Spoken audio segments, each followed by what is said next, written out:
ऐसा करें जिससे देश आगे बढ़े, समाज आगे बढ़े, कुछ अच्छा हो, तभी तो हम अलग कहलाएंगे।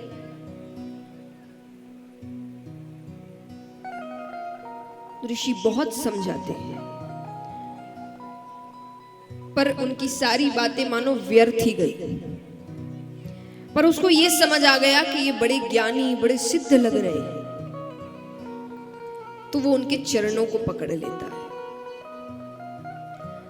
वो कहता है, आप मेरी सहायता करिए, आप मुझे कुछ आशीर्वाद दीजिए, मैं आपकी सारी बात मानने को तैयार हूं, मैं सब कुछ करूंगा, मैं बदला, पर मुझे संतान चाहिए, मुझे एक संतान जरूर चाहिए।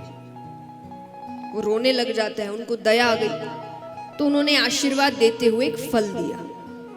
उन्होंने कहा, इसे अपनी पत्नी को खिला देना, संतान हो जाएगी और बहुत तेजस्वी संतान होगी। क्यों?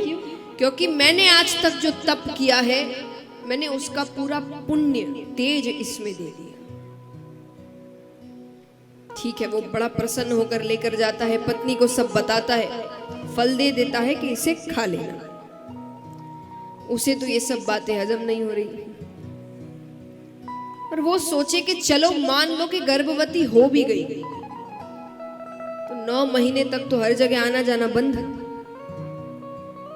क्योंकि उसका आना जाना मतलब क्या था? कले करवाना। और इतनी मुश्किल से तो संतान होगी, तो पति तो कहीं जाने नहीं देंगे, कौन से झगड़े में किसको धक्का लग जाए, क्या हो जाए, क्या असर पड़े बच्चे पर। तो 9 महीने तक तो आना जाना बंद। चलो वो भी सहन कर लिया, तो 9 महीने बाद जो असहनीय पीड़ा होती है उसको कौन सहे? वो भी सह लिया, तो कम से कम बच्चा जब तक 3, 4, 5 साल का नहीं हो जाए तो उसी के पीछे लगे रहो। वो यही सब सोच रही है। इतने में उसकी बहन आती है। उसने अपनी बहन को सब कुछ बताया। बहन ने कहा, देखो तुम्हारे पास धन की कमी नहीं, मेरे पास संतानों की कमी नहीं। मैं 1 महीने के गर्भ से हूं। तुम अपने पति से कहो कि तुमने फल खा लिया, तुम गर्भवती हो गई, लेकिन बच्चा तुम अपनी बहन के घर पैदा करोगे, तो मुझे जो संतान होगी मैं वो तुम्हें दे दूंगी, लेकिन उसके बदले मुझे धन चाहिए, क्योंकि मेरे घर में उसकी बहुत कमी है। उसने कहा, ठीक है, फल का क्या करें? बोले, फल को गौ माता की टोकरी में डाल दो, इस सब से क्या होना जाना, गौ माता खा लेती है। वो गर्भवती हो गई। अब यहाँ पर 9 महीने बाद दोनों को बच्चे हुए। वो अपनी बहन का बच्चा लेकर आती है, और यहाँ गौ माता को एक बालक हुआ। विचित्र, शरीर मनुष्य का है पर कान गाय के हैं। तो दोनों का नाम रखा गया। तो गैया से जो बालक हुआ उसका नाम रखा गोकर्ण, यानी गाय के जैसे कान, और धुंधली से जो बालक हुआ उसका नाम रखा धुंधकारी। अब दोनों बच्चे धीरे धीरे बड़े हो रहे हैं। गोकर्ण जी बड़े अच्छे बालक हुए।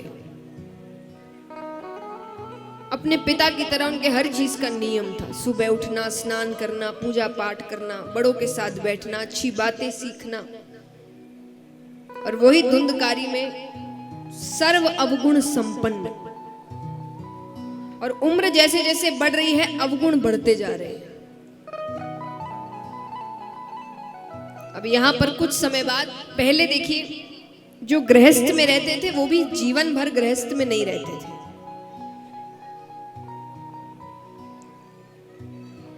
तो गोकर्ण जी ने अपने पिता से कहा कि बहुत समय हो गया, अब मुझे भी गुरुकुल जाना है, और मेरे हिसाब से आपको भी गृहस्थ त्याग देना चाहिए।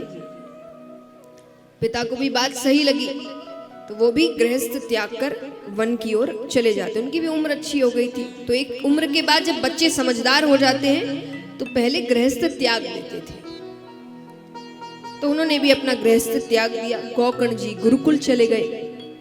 यहाँ पर सिर्फ धुंधली और धुंधकारी,